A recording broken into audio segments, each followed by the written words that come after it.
How you doing? Fine, How's your and wife? you? Fine, with the baby.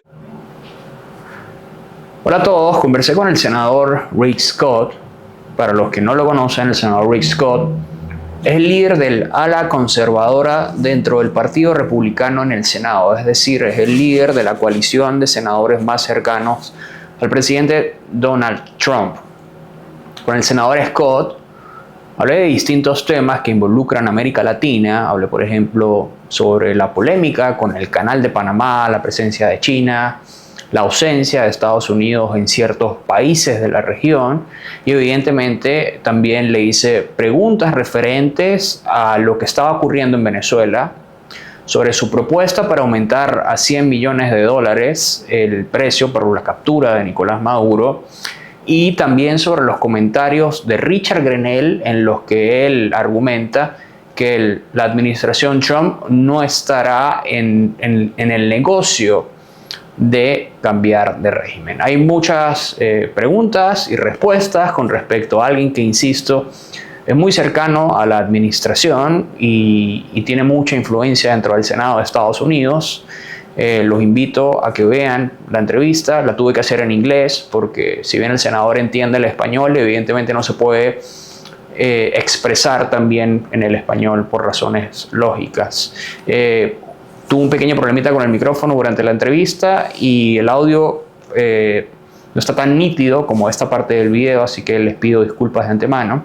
Por otra parte, les pido que me ayuden a difundir esta entrevista para que más gente la vea y entienda en dónde está parado Venezuela o dónde va a estar parado en el próximo tiempo. Y, por supuesto, a que más gente llegue al canal con sus me gusta, comentarios y, sobre todo, claro, que se suscriban. Les dejo la entrevista con subtítulos en inglés. Muchas gracias. The introduction later, so we can start with asking some questions. Okay. Okay.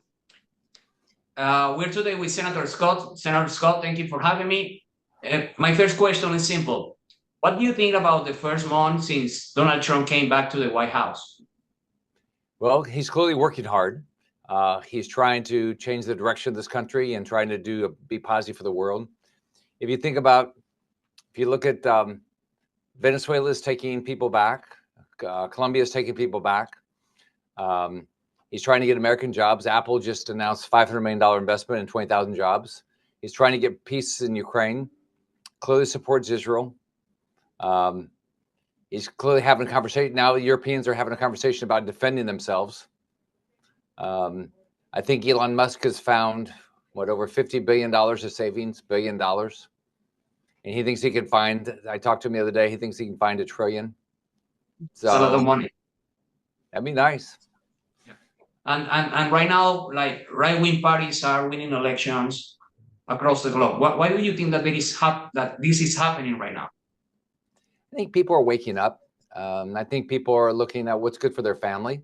I've always, when I became governor, what I thought about is, what do people care about? Number one, they want to have a good job. They want to support themselves. Number two, they worry about their kids' education.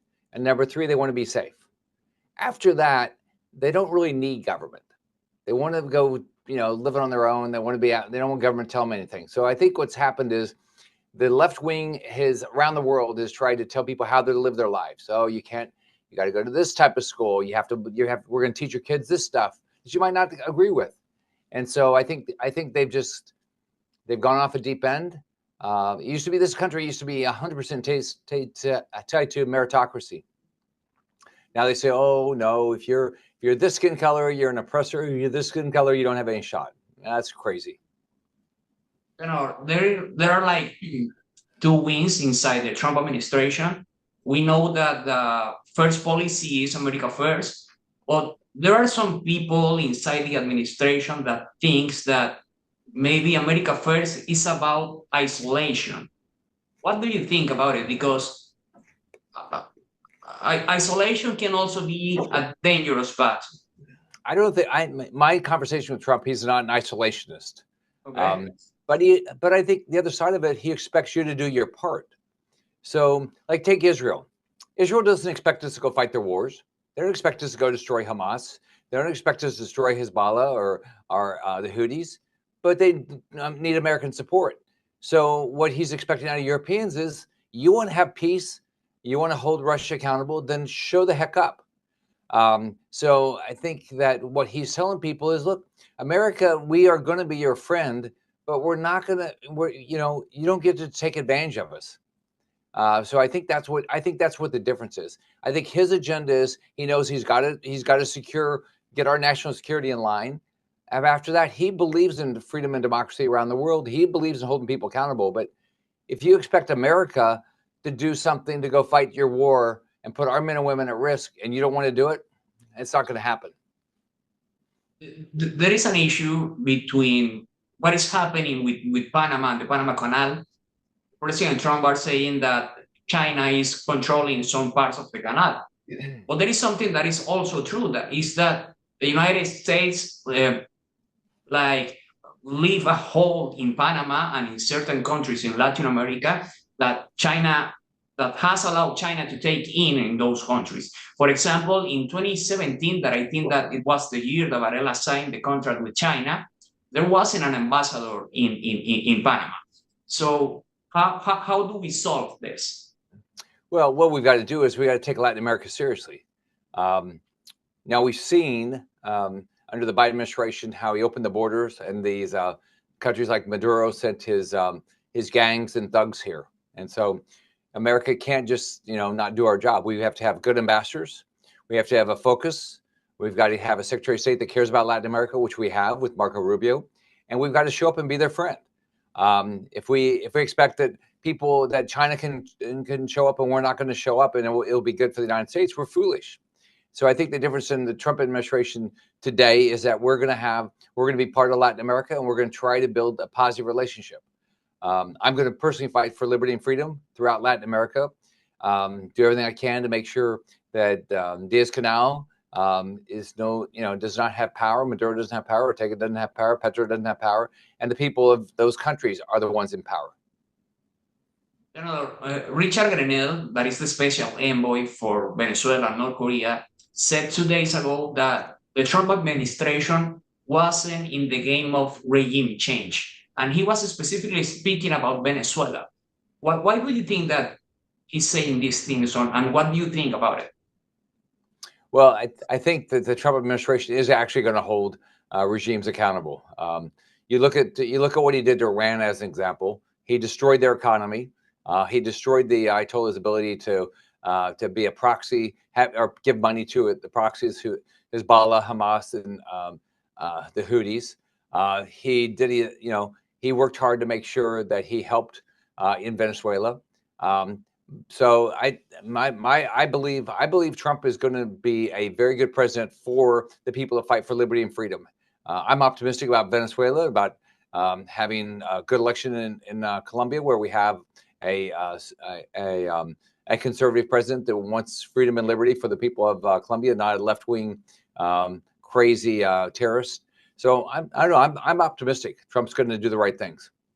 Do you think that the things can change once all the hostage that the Maduro regime has are released? I think what we all have to understand, Maduro is using it to get leverage.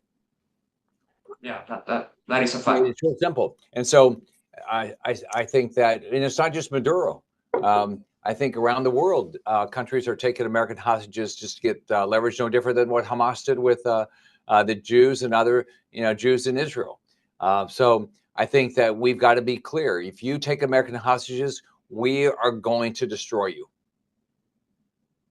The other thing is, Senator, I know that some Venezuelans feel like a little bit disappointed about what is going on with Venezuela and all that stuff, but I think that maybe the people doesn't understand that there are like congressmen and senators in Florida that understand pretty well what is going on in Venezuela and the importance of freedom and democracy in Venezuela. But maybe there is other senators and congressmen in Ohio, Kentucky, Michigan, and other states that doesn't understand quite well, or maybe they don't even bother about what is going on in Venezuela. How do you think that we can make them feel like more into Venezuela and fight for democracy in Venezuela?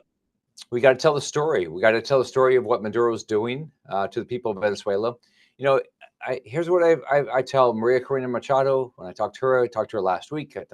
When Guaido was the president-elect. I've told Emmanuel Gonzalez. I tell everybody from Venezuela. You know, if you want more support, you got to give stories so Americans understand why they're doing what they're doing.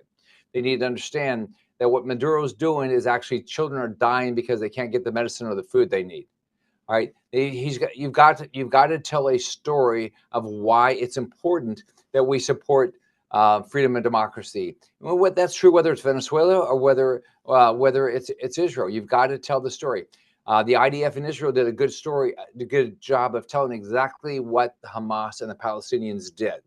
We've got to do the exact same thing with Petro, with Diaz-Canel, with Maduro and Ortega in Latin America.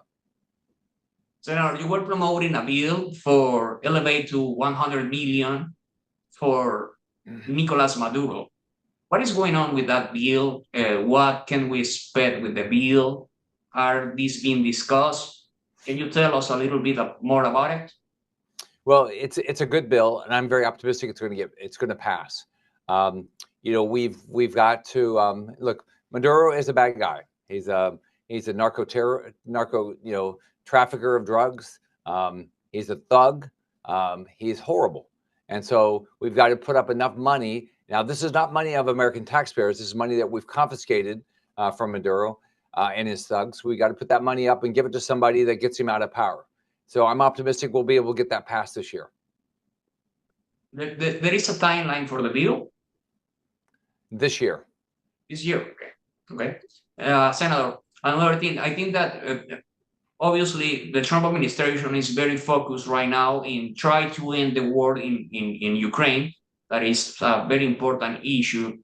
But I think that maybe in the long term, if Donald Trump achieves to be the president that finally liberates Cuba and Venezuela, it's going to be an enormous legacy. Do you think that there are people in the administration that feel that way or understand this?